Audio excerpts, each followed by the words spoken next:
తయారు చేసుకోవాల్సిన మందుల దగ్గర నుంచి. మళ్ళీ మనం ఆర్గానిక్ వెంట పరుగులెడుతున్నాం కదా సార్. అవునమ్మా, భూమి గుండ్రంగా ఉంటుంది. నువ్వు ఎక్కడ పోయినా మళ్ళా కిందకి రావాల్సిందే.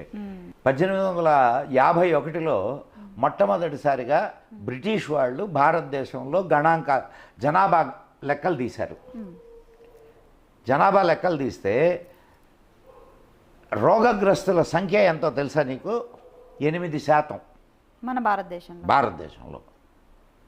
మళ్ళా 2011లో తీశారు. 2021లో తీయలేదు. ఎందుకంటే 2021లో పాండమిక్ వచ్చి దానివల్ల 2021లో తీయలా. 2011 అప్పటి నుంచి 1851 నుంచి ప్రతి 10 సంవత్సరాలకు ఒకసారి జనాభా లెక్కలు తీస్తూ వస్తారు. 2011లో తీసినటువంటి జనాభా లెక్కల ప్రకారం భారతదేశంలో